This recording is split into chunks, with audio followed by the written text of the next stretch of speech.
Hello everybody, my name is Mr. Cooper and I am very excited to tell you that I will be your primary principal starting this September, and I cannot wait to see you all back in school, back in your classrooms with your teachers and learning in the best way possible.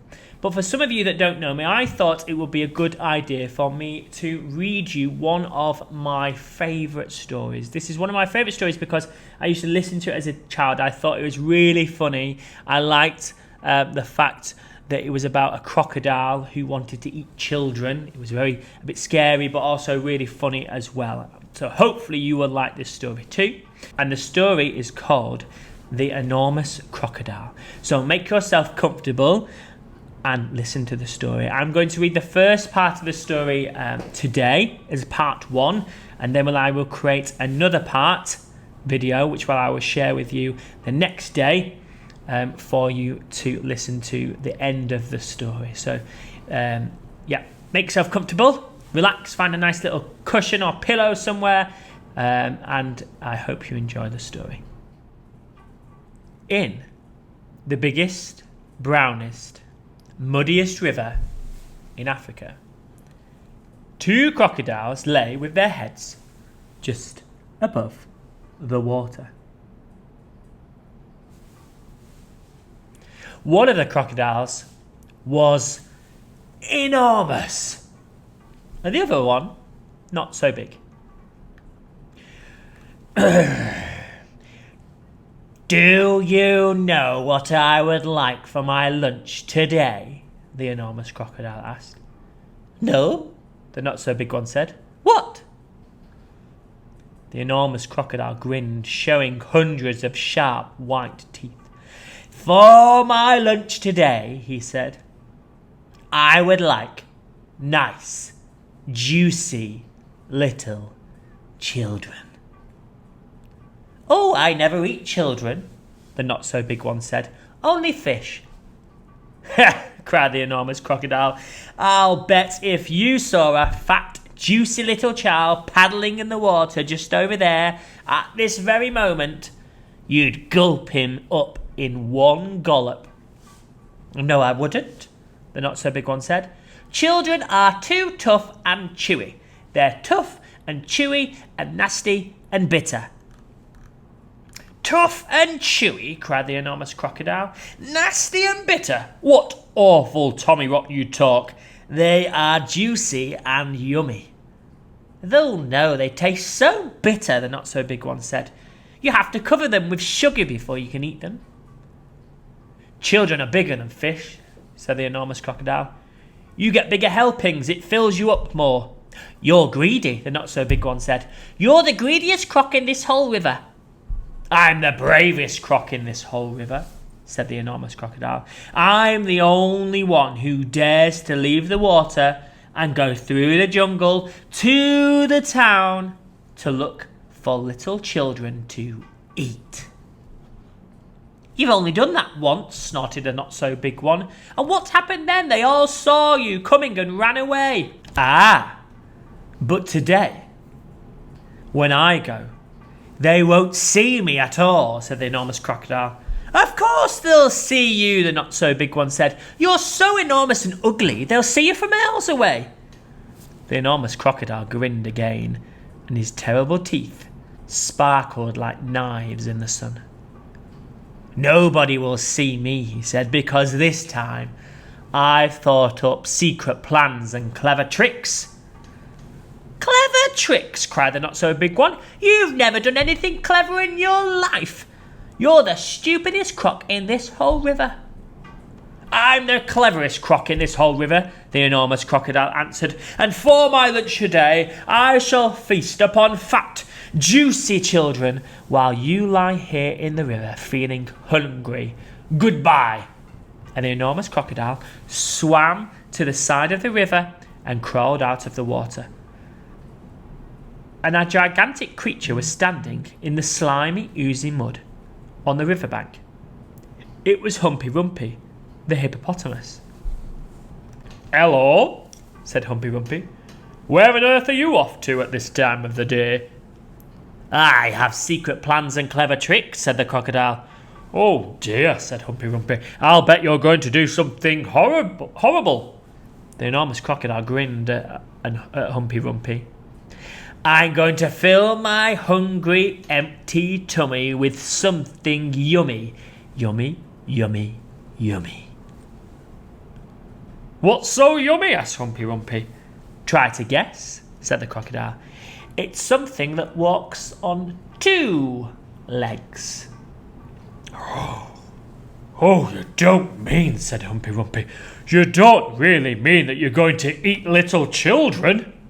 Of course I am, said the crocodile. Oh, you horrid, greedy, grumptious brute, cried the Humpy Rumpy. I hope you get caught and cooked and turned into crocodile soup. The enormous crocodile laughed out loud. Ha! Humpy Rumpy. Then he waddled off into the jungle. Inside the jungle, he met Trunky, the elephant, and Trunky was nibbling leaves from the top of a tall tree. And he didn't notice the crocodile at first. So, the crocodile bit him on the leg. Said Trunky in his big deep voice. Who did that? Oh, it's you, is it, you beastly crocodile? Why don't you go back to the big brown muddy river where you belong? Because I have secret plans and clever tricks, said the crocodile.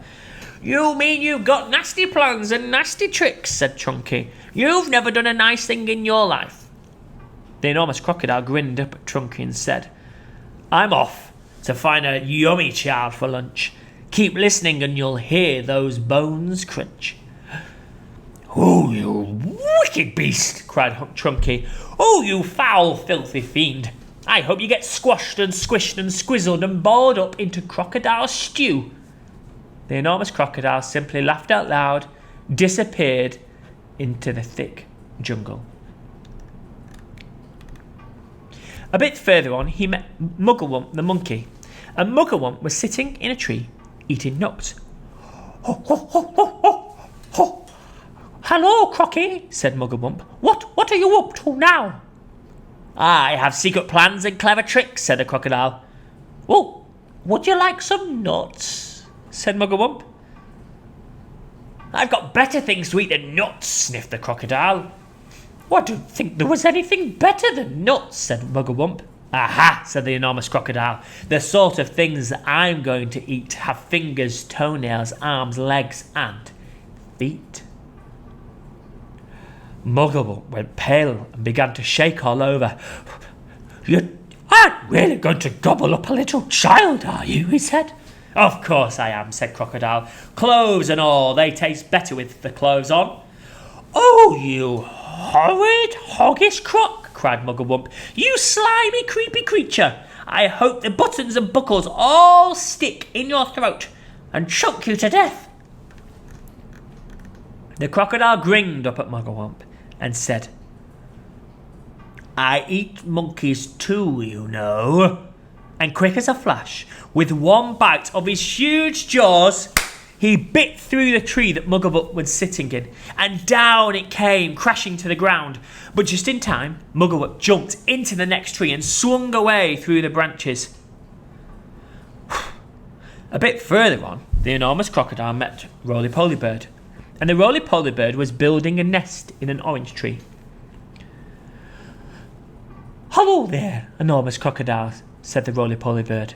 We don't often see you up here in the jungle. Ah, yes, said the crocodile. I have secret plans and clever tricks. Oh, I hope it's not something nasty, sang the Roly-Poly Bird. Nasty, cried the crocodile. Of course it's not nasty. It's going to be absolutely delicious. It's luscious, it's super, it's muscious, it's duper. It's better than rotten old fish. You mash it and munch it, you chew it and crunch it. It's lovely to hear it go. Squish. Oh, it must be berries, sang the Roly-Poly Bird. Berries are my flavoured food in the world. Is it raspberries, perhaps, or could it be strawberries?